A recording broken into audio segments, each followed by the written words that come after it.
Bon, je sais pas si c'est très bizarre de commencer un vlog comme ça, mais il faut bien commencer à un moment donné parce que le projet avance et je fais que de repousser le fait de documenter tout le processus de l'ouverture de l'école, de la création d'une école. Let's go. Let's go. Donc, petite présentation rapide. Je suis Sandra et je pense que je vais faire une... J'ai prévu de faire une vidéo dédiée vraiment plus détaillée au programme. Donc, moi, je suis Sandra. Je suis professeure des écoles de métiers depuis 2013. Je vis au Pays Basque depuis 5 ans dans le secteur, en tout cas sur la côte basque. Et je crée une école bilingue anglais et je cherche à m'installer du coup sur la côte basque. En tout cas, installer l'école sur la côte basque. Le pourquoi du comment, la jeunesse du projet, en fait, ça a commencé l'année dernière, donc en 2024, parce que là, nous sommes en novembre, nous sommes le 13 novembre exactement, 2025, au moment où je fais cette vidéo, mais ça fait déjà 1 an que je travaille sur le projet. Ça fait à peu près 1 an justement que j'ai eu l'idée vraiment, en tout cas que j'ai eu l'envie de me lancer dans le projet parce que l'idée en réalité ça fait peut-être 10-15 ans qu'elle dort déjà dans ma tête, mais sans jamais avoir l'élan, le courage, euh, la motivation profonde de créer une école. Et donc l'année dernière, je suis tombée sur une vidéo de Marie, maîtresse Marie Martina, sur YouTube, qui disait qu'elle lançait son école à Orlando. Allez savoir pourquoi je suis tombée sur cette vidéo, parce que je ne cherchais absolument pas des informations sur des ouvertures d'école. C'est peut-être que je devais l'avoir. L'algorithme a décidé que. Et donc, je tombe sur cette vidéo où elle explique qu'en fait, là, elle n'a pas de poste, où elle est, et que du coup, elle a décidé de créer son école à Orlando, là où elle vit en Floride. Et ça m'a pas mal touchée, cette vidéo, parce que ça m'a fait me rendre compte que c'était possible, que c'était accessible, que si je ne le faisais pas maintenant, je le ferai jamais. Ça m'a renvoyé en pleine face aussi toutes les frustrations que j'ai pu avoir moi en tant que prof des écoles ou maintenant en tant que maman, que mes filles sont à l'école.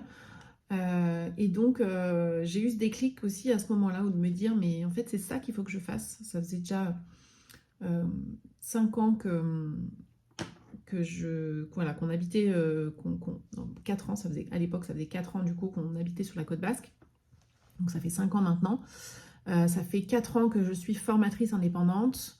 Depuis du coup que j'ai mis en pause mon métier de prof des écoles, oui, parce que du coup j'ai mis mon métier de prof des écoles pour pouvoir venir vivre ici au Pays Basque, donc suivre mon conjoint et surtout m'occuper de mes filles. Donc mon métier est en pause pour l'instant, donc je suis en disponibilité. Et depuis, je suis devenue formatrice agréée, donc j'ai un agrément, j'ai demandé un agrément auprès de la DRIT de la région. Voilà, et donc ça fait 1 an que je mûris le projet, donc ça c'était je crois que c'était fin octobre, c'était pendant les vacances de la Toussaint aussi. Donc fin octobre, je tombe sur cette vidéo, et là je me dis mais en fait c'est ça qu'il faut que je fasse, il faut que j'ouvre une école. Je commençais un peu à me lasser, ça se passait pas forcément très bien, enfin j'avais eu des déconvenues en 2024 dans mon activité de formatrice, où ça avait été une année particulièrement difficile, et du coup je me suis dit mais en fait c'est ça qu'il faut que je fasse. Il faut que j'ouvre une école, c'est le déclic, c'est maintenant. Je me suis pas précipitée parce que ouvrir une école, c'est quand même un sacré projet. Donc je me suis pas du tout précipitée. J'ai pris le temps de laisser mûrir le projet, d'en parler à mes proches, d'en parler à ma famille. Je me suis dit, je me laisse jusqu'à la fin de l'année pour chercher des infos, voir si j'ai vraiment envie de me lancer dans ce projet-là, qui est assez conséquent. Est-ce que je me projette vraiment dans ce type de projet alors que ça faisait 4 ans que du coup je travaillais à la maison en tant que freelance, en tant qu'indépendante. Construire une école, enfin ouvrir une école, c'est encore un autre niveau. On est sur une entreprise en physique. avec des responsabilités, etc. Voilà. Donc, il fallait vraiment que j'analyse le projet, que je me laisse le temps, laisse mûrir le projet pour me dire ok, c'est bon, j'y vais. Et donc début janvier 2025, donc là début de cette année, je m'inscris à une formation avec Eduscopy. Je vous mettrai le lien si vous voulez d'ailleurs dans la description. Je vous mettrai le lien de la formation que j'ai suivie. C'est donc Eduscopy, pour la petite histoire. Donc c'est Chloé qui tient cet organisme de formation et elle accompagne avec d'autres formateurs les porteurs de projets éducatifs, donc crèche, école, MAM, bref, tout type de projet éducatif en lien avec les enfants, mais notamment les écoles, les porteurs de projets d'école. Et donc, je me suis inscrite à sa formation. Et il se trouve que, hasard de dingue, Marie, donc maîtresse Marie Martina, s'était aussi inscrite à cette session de formation, comme quoi, le monde est petit. Et donc, on s'est retrouvés dans la même session de formation. Donc ça, c'était rigolo. Alors après, avec le décalage horaire, etc., on n'arrivait pas forcément à communiquer au même moment, mais on communiquait un petit peu sur WhatsApp, etc. Mais donc, pour la petite histoire, Chloé, pourquoi je me suis inscrite à cette formation? Chloé, je la connaissais finalement, je la connaissais depuis quelques années maintenant, parce que au tout départ, quand on est arrivé sur le Pays Basque, je me suis lancée comme freelance, comme community manager. Et à l'époque, elle cherchait un community manager. Et donc, on avait eu un rendez-vous pour discuter de ce dont elle avait besoin. Et c'est comme ça que du coup, j'avais connu Chloé et son organisme de formation. Et naturellement, du coup, quand j'ai eu cette idée de projet, parce qu'on était restés en contact, je continuais à la suivre, etc. Du coup, j'ai fait appel à elle et à sa formation pour me former. Donc, j'ai suivi sa formation de janvier à avril. C'est très complet, très dense. Je pense que je vais vous faire une vidéo vraiment complète. Parce que là, l'idée, c'est de faire plus un format vlog. Bon, je suis déjà à 7 minutes de vidéo. On n'est pas du tout sur un vlog, en vrai. Mais il fallait que je remette un peu de contexte avant de lancer vraiment officiellement les vlogs. Donc, je pense que je vais faire une vidéo vraiment à part sur les étapes pour créer une école et détailler tout ça. Donc, on est hyper bien accompagné en tout cas dans cette formation. Il y a des rendez-vous individuels, il y a des rendez-vous en groupe. La formation est très complète. Donc, j'ai vraiment toutes les clés pour lancer l'école. Qu'on soit enseignant, parents, etc. Ça s'adresse vraiment à tout public qui souhaite créer une structure éducative. Donc, lancez-vous, contactez-la vraiment. En plus, elle est hyper réactive. Donc, n'hésitez pas à contacter l'organisme de formation. Donc, j'ai fait cette formation pour vraiment être encadrée sur le projet, parce que c'est une chose d'être enseignant, d'être prof des écoles, et c'en est une autre d'ouvrir une école. Il y a tout le pan administratif. Moi, l'admin, c'est vraiment pas mon truc. Et donc, j'avais besoin de me sentir accompagnée déjà dans le projet, rassurée, parce que du coup, au moment où j'ai commencé le projet, j'étais toute seule. Beaucoup de porteurs de projets éducatifs, notamment de créateurs d'écoles, portent le projet avec déjà une équipe, ce qui n'était pas mon cas. En tout cas, au moment de la création, là, ça a déjà pas mal bougé, ça a un peu changé, mais au moment où j'ai fait la formation, j'étais toute seule. Donc, ça m'a bien aidée, vraiment, sur toutes les étapes, du coup, de la création du projet. Et maintenant, là, on est automne 2025. Donc, j'ai fini la formation au mois d'avril. J'ai laissé souffler un petit peu jusqu'à cet été. J'avais des choses aussi, moi, il fallait que je clôture des choses par rapport à mon propre organisme de formation. Mes formations, j'avais des choses à finaliser avant les vacances d'été, etc. Parce que les vacances d'été, moi, je me mets en pause pour pouvoir être avec mes filles. Donc, j'ai repris vraiment le projet là depuis septembre. Et depuis septembre, là, ça s'accélère pas mal. Donc, j'ai pas mal avancé depuis septembre.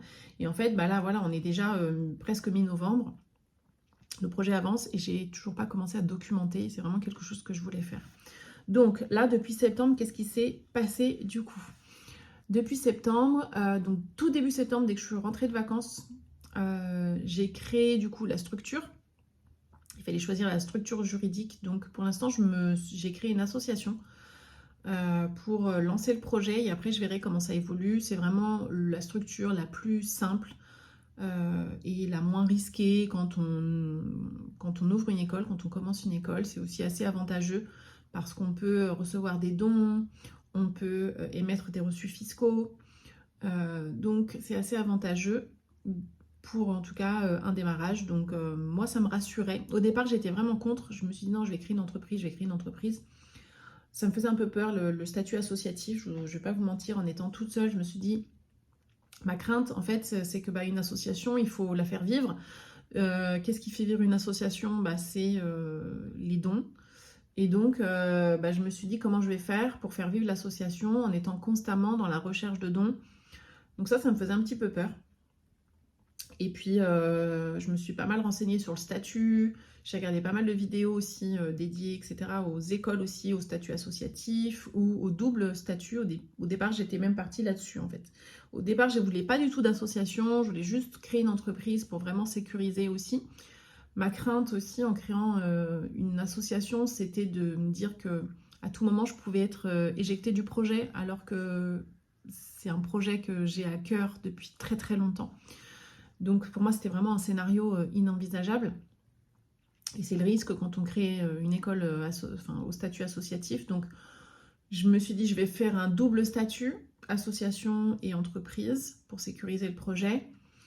Et puis là, du coup, je pars, en tout cas pour démarrer, je pars sur le statut associatif pour le lancement. Et après, je verrai, on va déjà sécuriser le projet, fidéliser les familles. Et après, je verrai comment ça prend.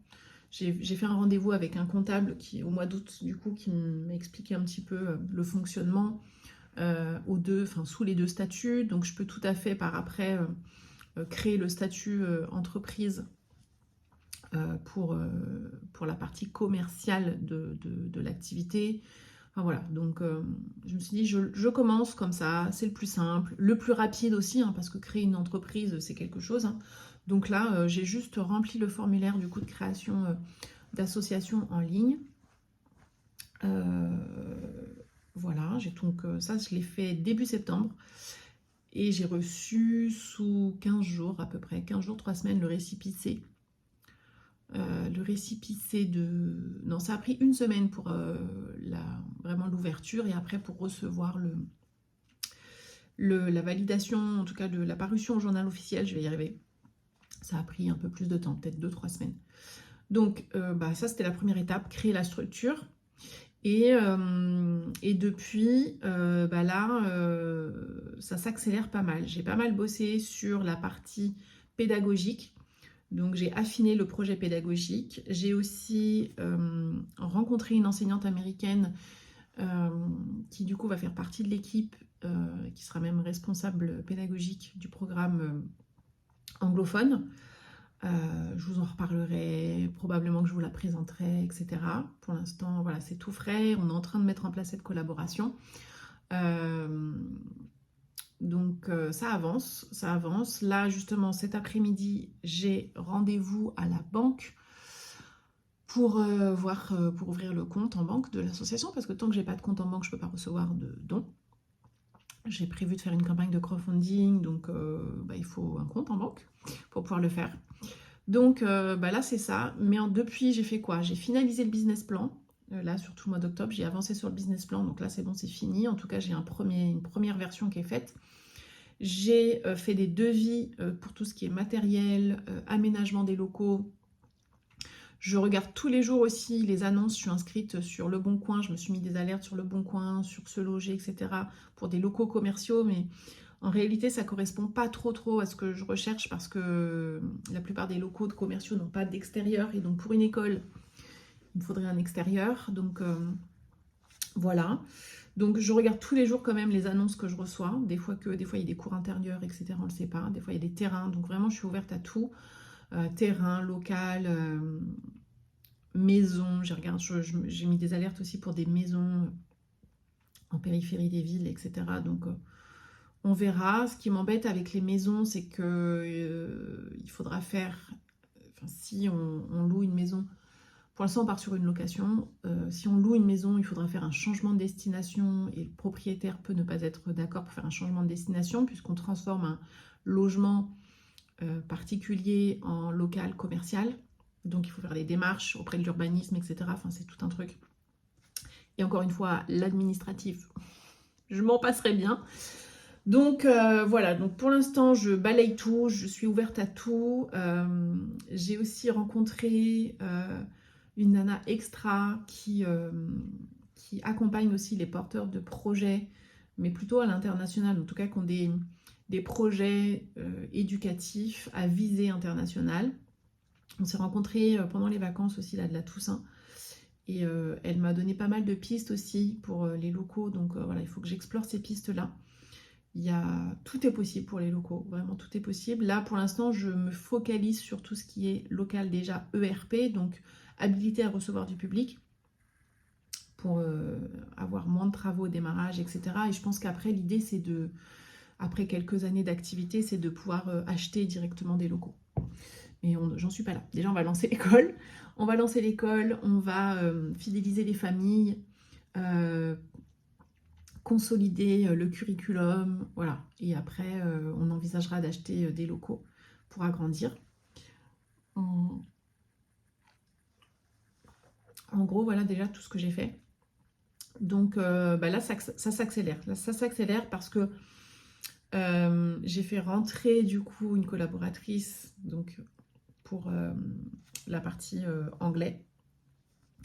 Donc elle va s'occuper vraiment du programme d'anglais, de la partie vraiment partie pédagogique. Et moi j'avance sur plus la partie admin. Voilà. J'ai aussi fait là des devis. Donc ça c'était hier. J'ai fait des devis pour la restauration scolaire. Au départ je n'avais pas prévu de... j'étais partie sur Lunchbox. Parce qu'en fait, la restauration scolaire, il faut pouvoir avoir l'espace, il faut avoir un coin cuisine. Tous les locaux n'en ont pas, donc je me suis dit ça peut compliquer les recherches de local, c'est déjà assez compliqué sur le secteur Côte Basque. Il faut un coin cuisine, il faut avoir un four pour réchauffer, il faut avoir un frigo pour garder au frais, etc. Donc, et puis on en a discuté hier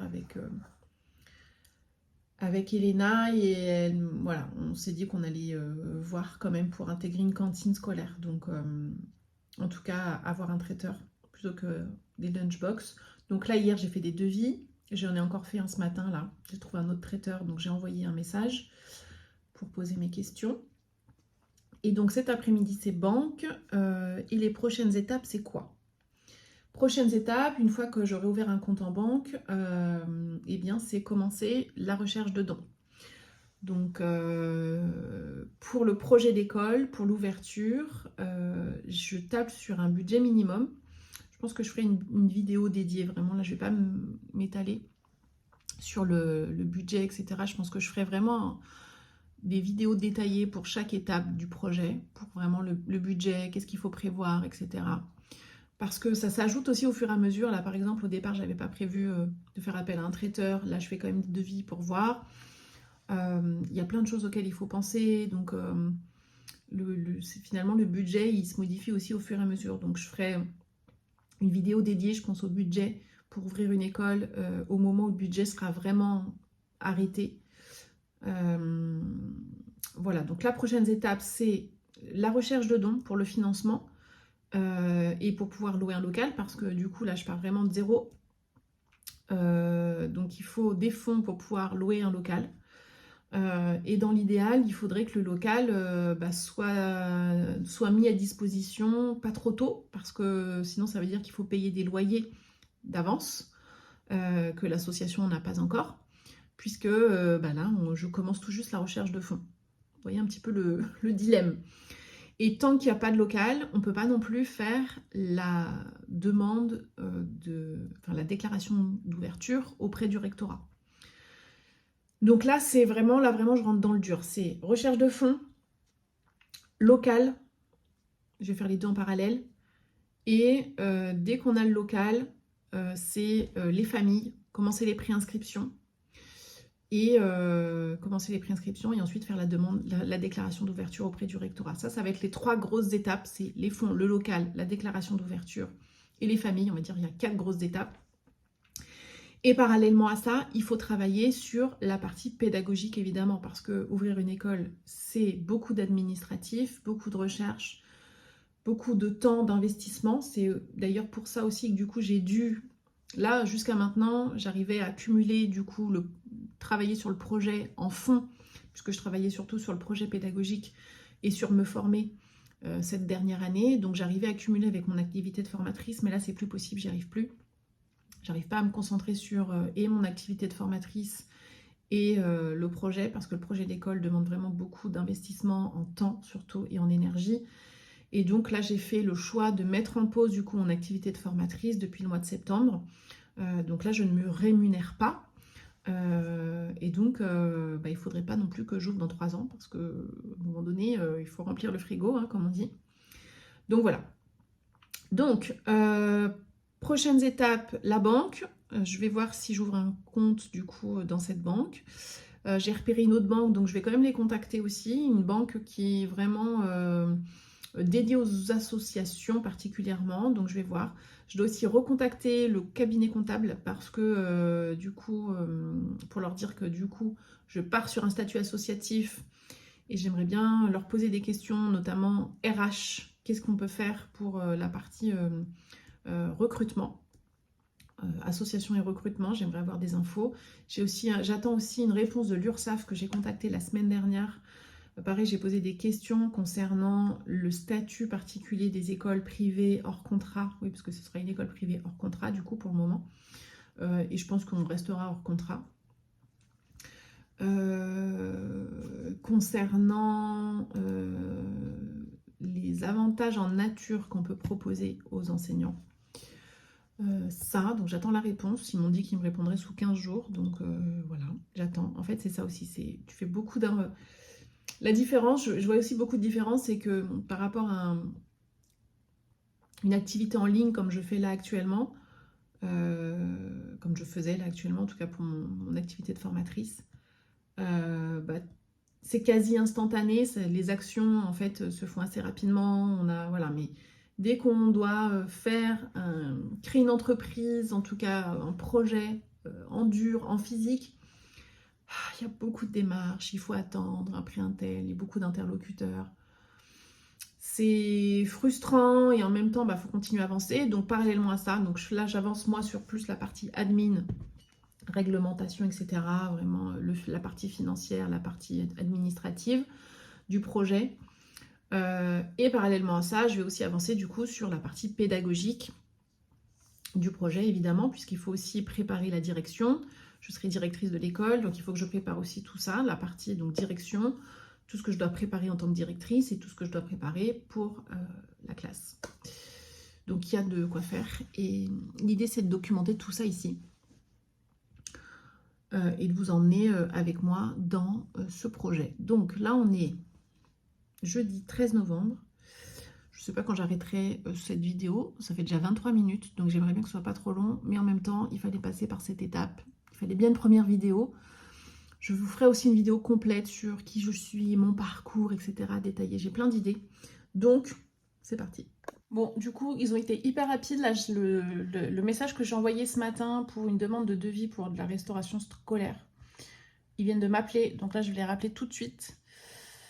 Je peux pas filmer parce que je filme avec mon téléphone. Donc, j'ai besoin de mon téléphone, rends-le-moi s'il te plaît. Donc c'est cool. Je vous dirai. Bon, en tout cas, il m'a donné les tarifs à peu près pour une moyenne de tarifs pour 40 enfants. On a fait une moyenne. 40 enfants. Et après, au-delà, évidemment, le tarif est dégressif. Hein. Ce qui coûte cher, c'est la livraison. L'idée, c'est de se faire livrer les plats déjà chauds, qu'on n'ait plus qu'à servir les enfants. Parce que là, dans le local qu'on aura, on n'aura pas de cantine, etc. Donc, on verra après à l'extension comment évolue l'école et peut-être qu'on prévoira après une cantine vraiment avec quelqu'un dédié. Pour l'instant, on n'en est pas là. Hein. On va faire nous avec nos petites mains. Donc, ok. Donc déjà, j'ai un premier tarif. Ça, c'est cool. Ça c'est cool. Maintenant, il m'a pas fait de devis exact, il m'a juste donné un ordre de tarif en fonction du nombre d'enfants. On est à plus de 5 € par repas. Donc ce sera à faire, faudra faire après un devis. Ça va dépendre de l'implantation parce que ça va dépendre de où il faudra livrer les repas. Eux, ils sont à Bayonne. Et donc, bah, ça va dépendre c'est la livraison qui jouera aussi sur la différence de tarif. Voilà, donc ok, bah, je m'attendais à peu près à ça, hein, je me doutais que c'était à peu près ça le tarif. Donc, je vais me noter tout ça dans mon tableau. Je suis en train de créer aussi je ne sais pas si je peux le montrer, un tableau sur Notion pour commencer à collaborer justement avec Elena, qu'on puisse avancer sur le projet, chacune sur nos tâches, etc. Donc, j'ai commencé à faire un project tracker.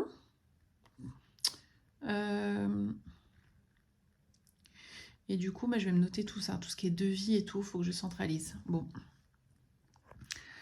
Il est déjà 11h15, ça passe trop vite, vous voyez. En fait, chaque jour, j'avance sur le projet, mais les journées défilent. Dans moins d'1 heure, il faut que j'aille récupérer ma grande, parce qu'elle mange à la maison. Mince, mon doigt. Elle mange à la maison. Donc, il faut que j'aille la récupérer, la redéposer pour 14h, avant 14h. 14h30, j'ai rendez-vous à la banque. Je ne vais pas voir passer la journée encore. Bon, c'est parti pour le rendez-vous à la banque. On va ouvrir un compte. Je sais pas pourquoi, mais j'aime pas les banques. Je devrais pas dire ça. Bon, bah c'est parti pour aller ouvrir le compte. En tout cas, je vais prendre des infos et après on verra si on ouvre le compte ou pas. On va pas se précipiter. Il faut un compte. Hein. Je viens de sortir, il est 16h30. J'ai passé 2 heures à la banque. Je suis lessivée. Le compte est créé. Ça veut dire que maintenant, il faut que je me bouge. Il faut que je me bouge les fesses parce que va falloir aller démarcher pour avoir des dons, trouver des mécènes, trouver les premiers fonds pour le démarrage de l'activité. Mais là, il faut vite que je rentre, récupérer mes filles parce que faut que je prenne le relais de monsieur qui doit aller travailler. Je ferai un petit débrief plus tard. Bon, on est le samedi 15 novembre.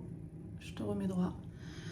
On est samedi 15 novembre. Les enfants viennent à l'instant de passer la porte avec leur papa pour aller à la piscine. Donc, j'ai grosso modo 2 heures devant moi pour travailler sur le projet. Mais avant ça, petit café. Alors moi, je suis de la team café. Hein. Je tourne au café et je pense que pendant toute la durée de ce projet, le café va m'accompagner. Donc, cette semaine, du coup, là, petit point quand même là, de ce que j'ai filmé cette semaine dans le vlog. J'ai commencé jeudi, je crois. Donc, ça fait que 2 jours en fait que j'ai commencé. Mais je pense que ce vlog va s'arrêter là ce week-end. Comme ça, je vais pouvoir faire le montage et le partager demain parce que j'ai déjà pas mal parlé pour poser un peu les bases du projet. Je pense qu'il y aura d'autres vidéos aussi un peu plus posées, moins format vlog pour vraiment expliquer les différentes étapes, les différents points. Mais c'était nécessaire et comme je veux pas non plus que ça dure trop longtemps, parce que sinon ça va me prendre aussi du temps pour le montage, quoique normalement ça devrait être un montage assez simple. Donc là, les enjeux de ce week-end, globalement, pour pouvoir bien démarrer la semaine prochaine. Donc, compte en banque créé. J'ai aussi du coup là enregistré le RIB sur Helloasso parce que c'est ce qui me manquait pour pouvoir finaliser la vérification du compte Helloasso et pouvoir commencer à recevoir des dons. Ah, j'ai le cou bloqué aujourd'hui. Je vais me faire réchauffer. J'ai une petite bouillotte là que je me fais chauffer. Et là, j'ai fait un mouvement. Ça m'a rappelé que j'ai le cou bloqué aujourd'hui. Donc il me manquait le RIB pour pouvoir finaliser la vérification du compte sur Helloasso. Donc ça c'est fait, je l'ai fait hier soir. Là j'ai commencé à regarder sur Helloasso, il y a des formations justement sur tout ce qui est collecte de dons, etc. pour bien tout respecter. Donc ce week-end, l'objectif c'est de préparer ça parce que là on est donc en fin d'année, c'est une période propice justement pour les dons, les mécènes, etc. parce que ce qui va être donné aux associations là jusqu'au 31 décembre est déductible sur la prochaine déclaration d'impôt. Donc Et en 2026, du coup, ce sera pour 2027. Donc là, c'est maintenant. On est sur du last minute. Mais j'y crois. Je vais essayer d'aller démarcher au maximum pour récolter le plus de dons possible pour le démarrage de l'activité. Là, la toute première étape, je dirais, pour vraiment démarrer le projet, c'est la communication. Donc le site internet, une vidéo de présentation du projet et les premiers fonds pour constituer une caution pour le local. Et début 2026, j'ai prévu de lancer une campagne de crowdfunding pour investir dans le matériel pédagogique, les livres, etc. Donc vraiment tout l'aménagement, on va dire, du local. Donc ça, ce sera pour premier trimestre 2026. Donc là, jusqu'à la fin de l'année, je prépare la campagne. Je vais faire chauffer mon café en même temps. Jusqu'à la fin de l'année, là, je vais préparer la campagne de crowdfunding. Ce mot est horrible à dire quand on n'est pas anglophone. Crowdfunding. On ne juge pas, s'il vous plaît. Je vous entends. Donc, j'ai du mal à faire 36 choses en même temps. Je démarre dans les vlogs aussi, donc on ne juge pas. Je fais au mieux pour le cadrage, etc. J'essaye de varier un petit peu. Donc là, objectif du week-end, c'est pour ça au départ que j'ai allumé ma caméra. Objectif de ce week-end, du coup, là, c'est préparer la toute première campagne de dons du projet Poppy School. Et puis, je vais commencer, du coup, à aller démarcher, etc. Je pense que là, ce que je vais faire, c'est créer un flyer. Je ne sais pas si je vais l'imprimer. Je pense que pour l'instant, il sera numérique, mais il faut que je prépare la partie communication de cette première campagne de dons. Donc, un flyer, une bannière, une vidéo. Le texte, j'ai commencé hier soir à faire un texte pour le descriptif de la campagne de dons. Et donc ça, déjà, gros objectif. Je vais aussi finir, deuxième chose à finir, c'est un espace Notion. Donc c'est un espace, Notion, c'est un logiciel de gestion de projet, on va dire. Pas que, mais en tout cas, moi, je l'utilise pour ça au quotidien. Donc là, j'ai commencé à créer un espace pour collaborer avec Elena, qui sera du coup la responsable pédagogique du programme, du curriculum anglophone. Je verrai avec elle si elle veut se présenter, etc. J'aimerais bien qu'elle apparaisse dans la campagne puisqu'elle va être le visage du programme anglophone. Donc je vais voir si elle est OK pour ça. On n'en a pas encore discuté, on est à une réunion mardi. Donc il faut que je finisse l'espace collaboratif pour qu'on puisse avancer sur le projet, comme ça chacun sait ce qu'il doit faire, les deadlines, etc. Faut que je prépare le drive aussi avec tout ce qui est ressources. Donc le drive du projet, avec tout ce qui est ressources de formation, ressources pédagogiques, des ressources pour la direction, etc. Donc ça, ce sera déjà pas mal. Si j'arrive à faire ça déjà ce week-end, ce sera déjà énorme. Et comme ça, lundi, si j'arrive à préparer déjà la première campagne, lundi, lancer déjà la première campagne de dons. En prévision de, parce que mardi prochain, je me suis inscrite à un webinaire d'une association, je crois que c'est une association ou une fondation, Giving Thursday. Et en fait, c'est une campagne de dons internationale. Donc c'est là, cette année, c'est le 2 décembre. C'est chaque début, c'est juste après le Black Friday. C'est le mardi, en fait, après le Black Friday. Donc il y a le Black Friday, le Cyber Monday et le Giving Thursday. Et donc le Giving Thursday, c'est une journée internationale d'appel aux dons et à la générosité. Donc je me suis inscrite mardi, il y a un webinaire justement pour préparer cette journée internationale d'appel aux dons. Donc je pense que je vais participer. Je vais aussi, du coup, il faut que je crée une campagne sur leur site pour avoir de la visibilité. Il faut que je prépare la communication spécifique à ce jour-là. Et là, jusqu'à fin décembre, ça va être ça, hein, à fond. Et puis aller démarcher, préparer. Il faut que je pense pas que j'aurai le temps ce week-end, mais je pense que ce sera plutôt pour début de semaine prochaine. Il faut que je prépare un dossier justement pour aller démarcher les entreprises. Il faut que je réfléchisse aux différentes propositions que je peux faire, que ce soit pour du mécénat, du sponsoring, du don, les contreparties.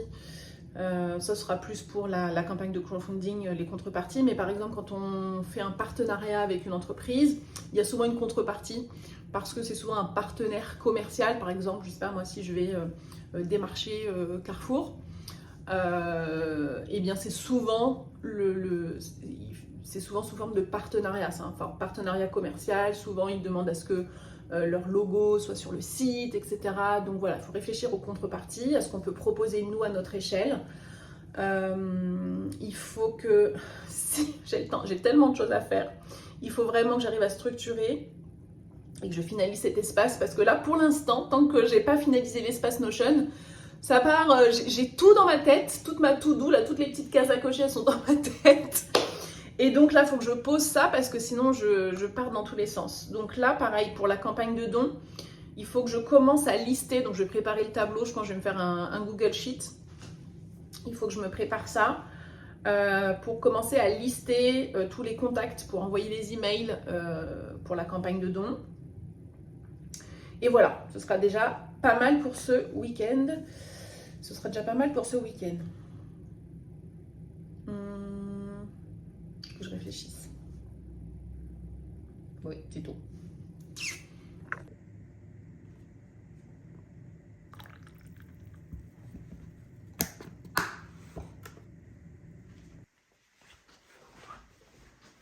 Bon, je crois que il va falloir que je commence par ranger mon espace de travail avant de m'y mettre pour le moment.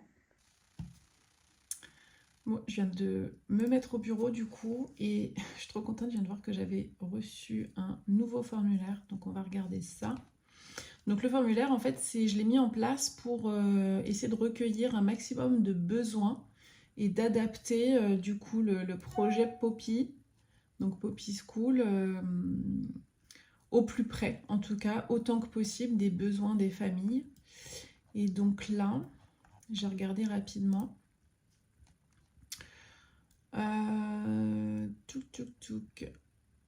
C'est quelqu'un qui habite pas très loin, qui prévoit du coup peut-être une scolarisation pour 2027. Ok, je regarde rapidement plutôt le secteur. Et quelles sont vos attentes principales concernant une école alternative bilingue, que mon enfant puisse comprendre et parler l'anglais couramment? On a les mêmes objectifs. On a les mêmes objectifs et c'est vrai que ce qui revient aussi beaucoup dans ce qui pourrait faire hésiter les familles à inscrire leur enfant dans une école, c'est la reconnaissance de l'école. En fait, il faudrait que ce soit une école qui suit les programmes de l'éducation nationale et le prix. Ça, c'est revenu souvent. Et en fait, quoi qu'il arrive, même les écoles privées qui sont pas sous contrat avec l'État doivent suivre le programme de l'éducation nationale. On n'a pas le choix. On doit justifier qu'on suit bien le socle commun des apprentissages. Maintenant, quand on est hors contrat, on n'est pas tenu de suivre les progressions cycle par cycle. Par exemple, le programme de la maternelle, le programme de l'élémentaire. On n'est pas obligé de suivre les mêmes progressions. Par contre, l'objectif commun de toutes les écoles privées ou publiques, c'est le socle commun des apprentissages. Et le socle commun, en fait, ça correspond aux compétences de fin de cycle. Je vais essayer de vulgariser. On va prendre l'exemple de la maternelle, c'est ce que je connais le mieux.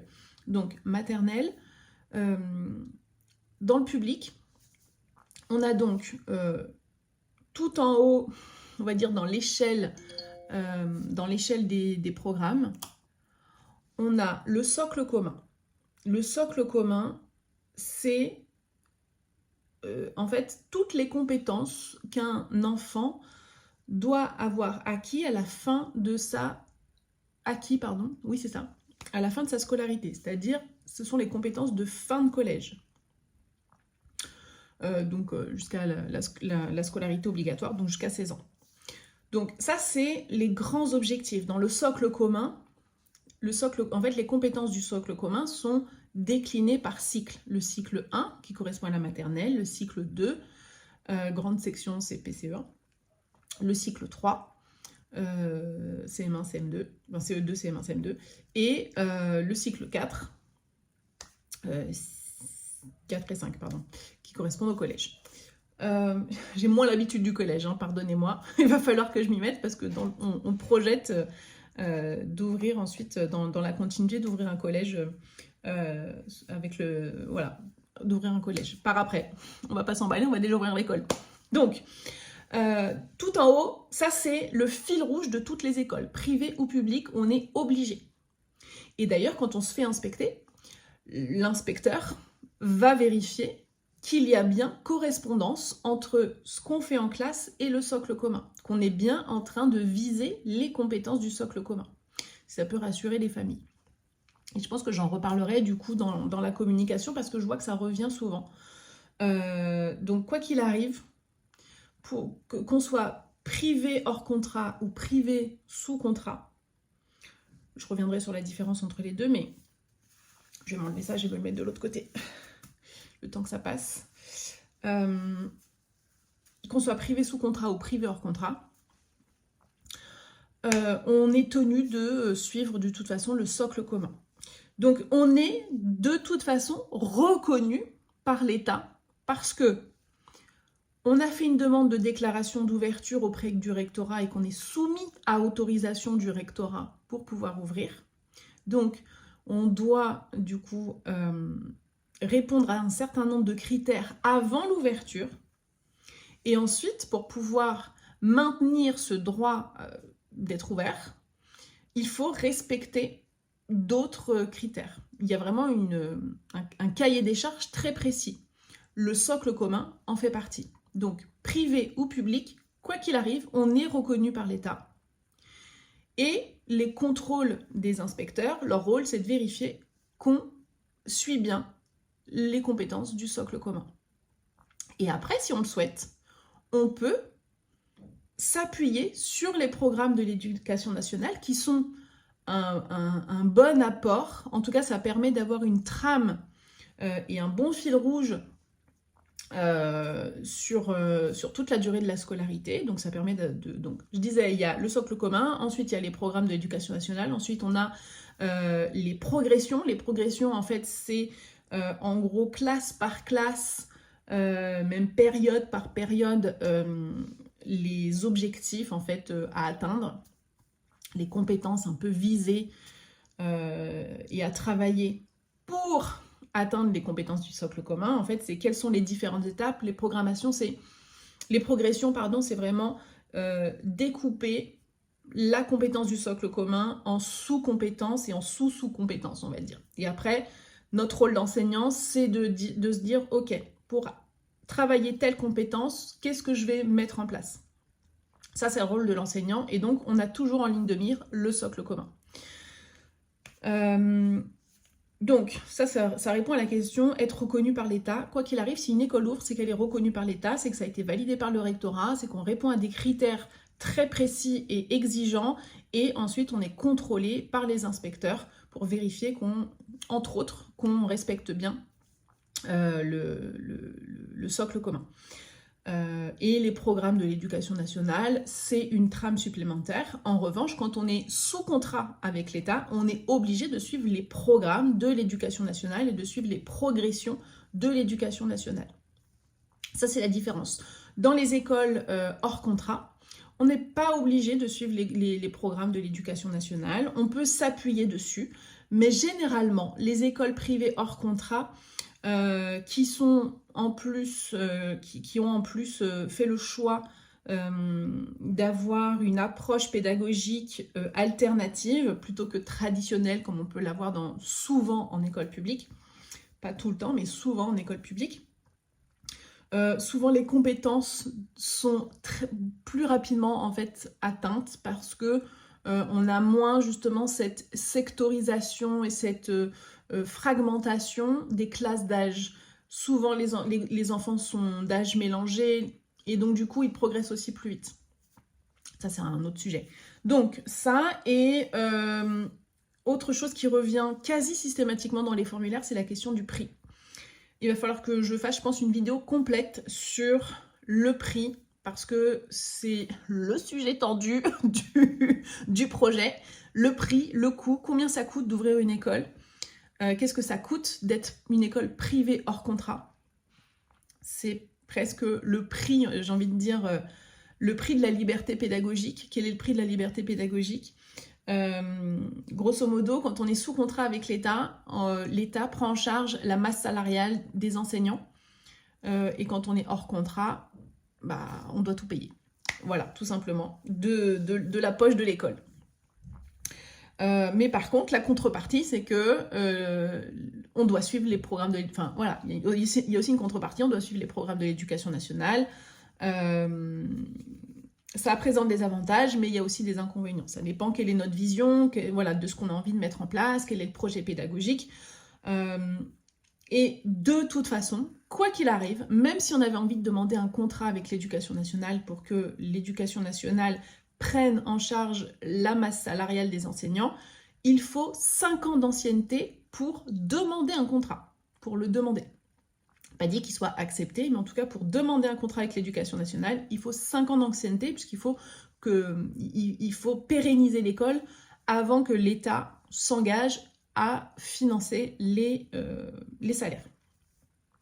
Ce qui n'est pas mon objectif, en tout cas pour le moment. Pourquoi ? Parce que je mise énormément sur l'équipe pédagogique. C'est-à-dire que pour moi, une équipe pédagogique qui fonctionne bien, qui est heureuse de travailler, qui est motivée, qui a envie de venir le matin, de travailler avec les enfants, voilà, juste de bien faire son travail, qui a envie de venir et de s'investir auprès des enfants, dans le projet pédagogique, dans l'équipe pédagogique, auprès des familles, etc.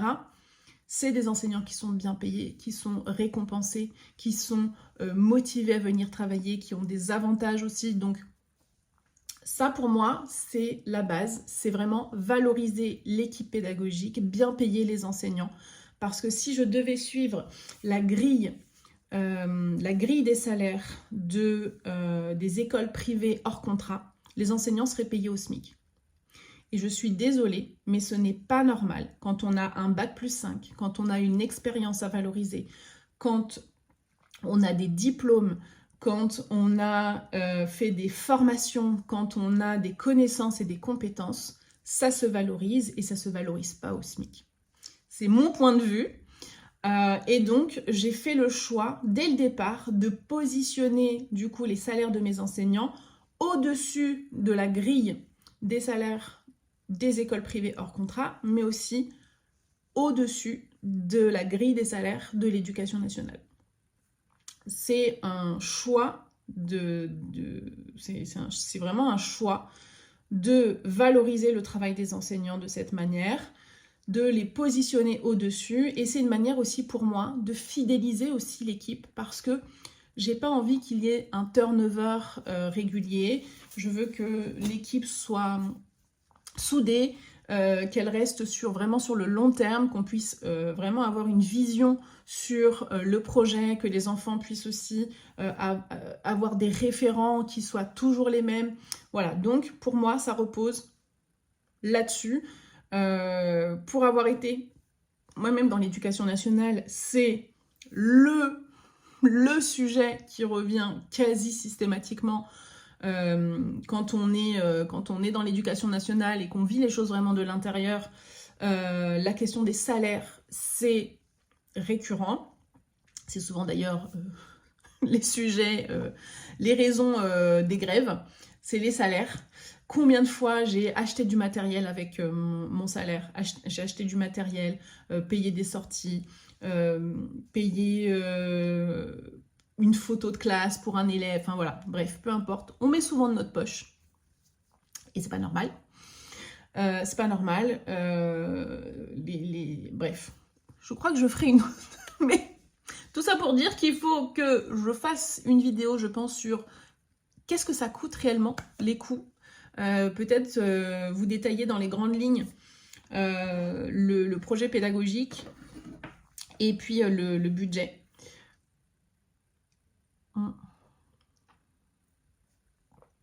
C'est froid. Je parle trop. Faut que je vous fasse une vidéo là-dessus. Vous me direz dans les commentaires si ça vous intéresse, que je vous détaille un peu le budget, combien ça coûte d'ouvrir une école hors contrat, parce qu'on ne se rend pas compte. Et le prix, ça revient souvent. Mais déjà, sachez que dans l'éducation nationale, pour l'éducation nationale, scolariser un enfant dans le primaire, donc maternelle et élémentaire, ça coûte 8 000 € minimum. On est en dessous. Pour ma part, on est en dessous. Mais du coup, on ne le voit pas passer parce que c'est dans nos impôts. On n'a pas ce sentiment de devoir du coup payer, effectivement. Mais l'école n'est pas gratuite. L'école a un coût. Il faut payer les enseignants, il faut payer le matériel, il faut payer les locaux, il faut payer le personnel municipal, il faut payer les charges courantes, l'électricité, l'eau. Voilà. Énormément de charges. Donc, je vous détaillerai tout ça dans une prochaine vidéo. Je parle trop. Vous me direz si vraiment... J'apprends. Je vais apprendre avec vous à faire des vlogs. Mais je pense que ce sera souvent des passages comme ça où je parle beaucoup parce que en même temps, il y a tant à dire et je peux pas m'amuser à vous faire des vlogs, à vous poster des vlogs tous les jours. Ça, c'est pas possible. J'ai pas le temps. Donc, tant pis, ce sera des grosses vidéos chaque semaine. Bon, je vais vite fait tourner une vidéo pour la campagne de dons et je viens de penser que je n'ai pas pris le micro. Il y a un petit peu de vent, donc j'espère que ça ne sera pas dérangeant. Je suis dans un petit parc là à côté de chez moi, histoire d'être en extérieur, en nature. J'ai un peu peur avec le vent là et je suis toujours bloquée. Donc je vais faire ça vite, et après je vais aller me reposer pour que le torticolis passe un petit peu. Et j'espère qu'il n'y a pas trop de monde au parc parce que je pense que sinon je vais être un peu gênée de faire ma vidéo.